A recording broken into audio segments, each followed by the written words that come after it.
हरे कृष्णा। विजयदशमी अर्थात दशहरा। इसी दिन भगवान श्री रामचंद्र जी ने रावण का वध किया था।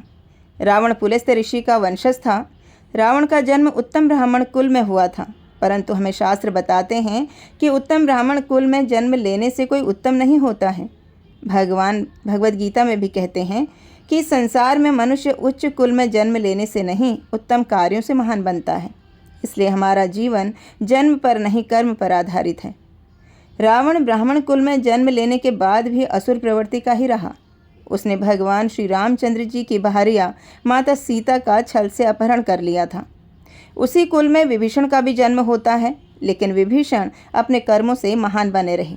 विभीषण ने रावण को समझाया कि वह माता सीता को भगवान श्री रामचंद्र जी को लौटा दे, मगर रावण ने उसे लात मारकर निकाल दिया। विभीषण सीधे पहुँचे राम जी के पास और उनके चरणों में गिरकर उन्हें प्रणाम किया। तब राम जी ने विभीषण को लंकेश कहकर संबोधित किया और कहा, मैं तुम्हें लंका का राजा नियुक्त करता हूँ। तब हनुमान जी बोले, प्रभु अभी तो युद्ध शुरू भी नहीं हुआ, आपने इन्हें लंकेश घोषित कर दिया। तब राम जी बोले, हनुमान यदि हम युद्ध में हार भी गए तो मैं इन्हें अयोध्या का राज्य दे दूंगा। विभीषण ने मेरी शरण ली है, इसलिए वह खाली हाथ नहीं लौटेगा। जब समुद्र में पुल बनाया जा रहा था, तब जिस पत्थर पर राम लिख रहे थे वह तैर रहा था, और जिस पर राम नहीं लिखा था वह पत्थर डूब जाता था। इसीलिए कहते हैं, राम से बड़ा राम का नाम। इसी प्रकार हम देखते हैं कि समुद्र जल से भरा हुआ होता है। समुद्र जल से भरा है, उसी प्रकार ये भवसागर रूपी संसार जो है दुखों से भरा हुआ है और हम इसमें डूब रहे हैं। जैसे पत्थर पर राम लिखने से वह पत्थर समुद्र में तैर गया, उसी प्रकार दुख रूपी से संसार में हमारी जिह्वा पर भगवान श्री राम श्री कृष्ण का पवित्र नाम आ जाए तो हम इसमें डूबेंगे नहीं, बल्कि तैर जाएंगे, क्योंकि भगवान का पवित्र नाम डूबे हुए को ताड़ देता है। तो हम भी दशहरे के शुभ अवसर पर भगवान के पवित्र नामों का अधिक से अधिक जप करें, ताकि इस भवसागर को पार कर पाएं। दशहरे का यह पर्व अधर्म पर धर्म की विजय का प्रतीक है। दशहरा हमें याद दिलाता है भगवान श्री रामचंद्र जी के सिद्धांतों को। भगवान श्री रामचंद्र जी ने अधर्म पर धर्म, बुराई पर अच्छाई, झूठ पर सच्चाई की विजय को प्राप्त किया था।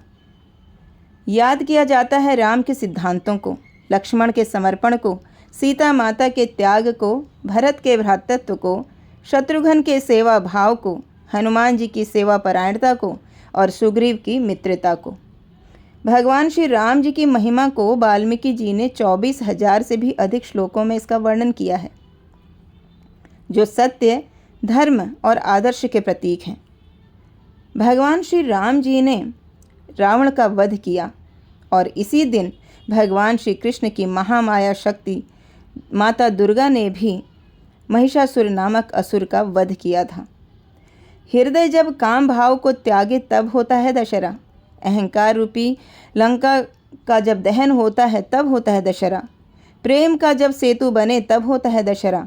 अधर्म रूपी रावण का वध हो तब होता है दशहरा। भगवान श्री रामचंद्र जी ने एक रावण का वध तो किया, लेकिन हमारे हृदयों में आज भी काम, क्रोध, लोभ, मोह, मद, मत्सर्य रूपी रावण जीवित हैं। तो जब इनका वध होगा तब ही सही मायने में दशहरा होगा। तो दशहरे के इस पावन पर्व पर हम भगवान श्री राम जी से प्रार्थना करते हैं कि हमारे हृदय से अनर्थ रूपी रावण का नाश करें और हमें अपनी प्रेममयी भक्ति में संलग्न करें।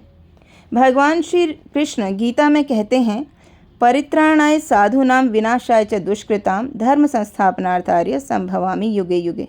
अर्थात संतों की रक्षा करने के लिए और दुष्टों का विनाश करने के लिए मैं अवतार लेता हूँ।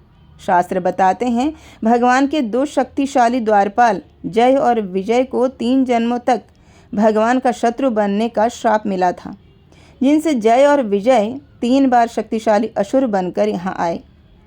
सतयुग में हिरण्याक्ष और हिरण्यकश्यपु, जिनका वध वराह देव तथा नरसिंह भगवान के हाथों हुआ।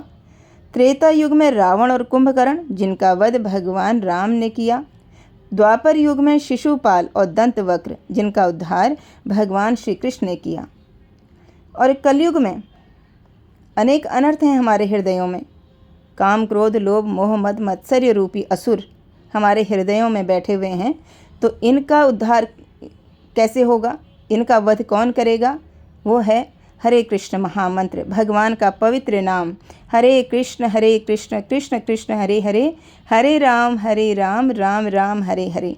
इस मंत्र का निरंतर जप करने से हमारे हृदय में जो असुर बैठे हैं उनका नष्ट हो जाएंगे, वो नाश हो जाएगा। और अश्विन मास के शुक्ल पक्ष की दशमी तिथि को तभी से दशहरा मनाया जाता है। तो आप सभी को दशहरा पर्व की हार्दिक शुभकामनाएं। हरे कृष्णा।